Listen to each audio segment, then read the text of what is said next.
Le guide des égarés de Maïmonide, deuxième partie, chapitre 4, suite. Si les philosophes modernes ont dit que les intelligences sont au nombre de 10, c'est qu'ils ont compté les globes ayant des astres et la sphère environnante, bien que quelques-uns de ces globes contiennent plusieurs sphères. Or, ils ont compté 9 globes, à savoir la sphère qui environne tout, celle des étoiles fixes et les sphères des 7 planètes. Quant à la 10e intelligence, c'est l'intellect actif, dont l'existence est prouvée par nos intellects passant de la puissance à l'acte et par les formes survenues aux êtres qui naissent et périssent après qu'elles n'ont été dans leur matière qu'en puissance. Car tout ce qui passe de la puissance à l'acte a nécessairement en dehors de lui quelque chose qui l'y fait passer. Et il faut que cet efficient soit de la même espèce que la chose sur laquelle il agit.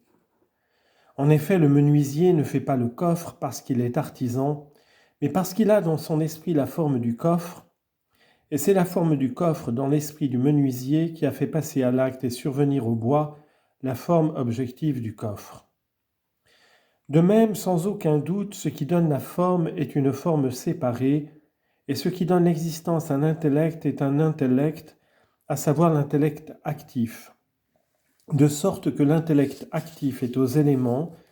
et à ce qui en est composé, ce que chaque intelligence séparée appartenant à une sphère quelconque est à cette sphère,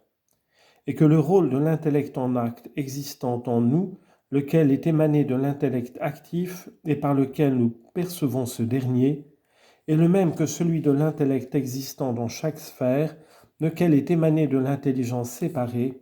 et par lequel la sphère perçoit l'intelligence séparée, la conçoit, désire s'assimiler à elle et arrive ainsi au mouvement.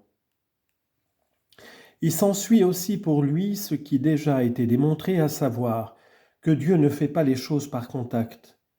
Quand par exemple il brûle, c'est par l'intermédiaire du feu, et celui-ci est mu par l'intermédiaire du mouvement de la sphère céleste, laquelle à son tour est mue par l'intermédiaire d'une intelligence séparée.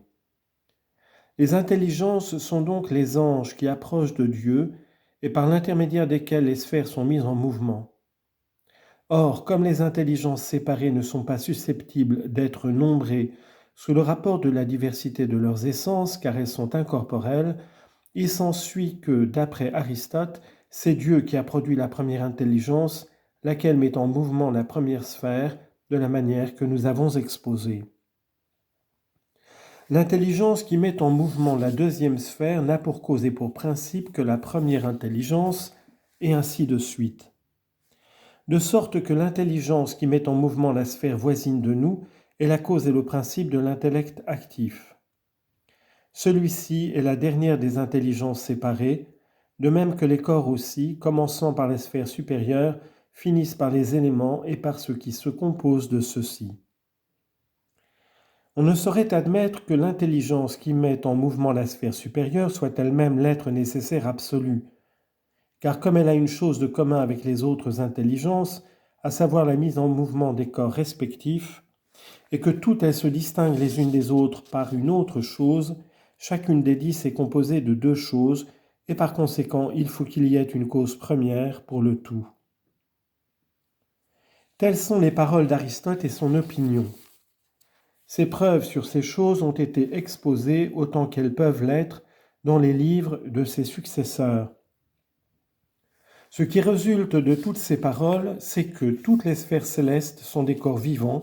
possédant une âme et un intellect, qu'elles conçoivent et perçoivent Dieu, et qu'elles perçoivent aussi leurs principes. Enfin, qu'il existe des intelligences séparées, absolument incorporelles, qui toutes sont émanées de Dieu et qui sont les intermédiaires entre Dieu et tous ses corps célestes. Maintenant, je vais t'exposer dans les chapitres suivants ce que notre loi renferme, soit de conforme, soit de contraire à ces opinions.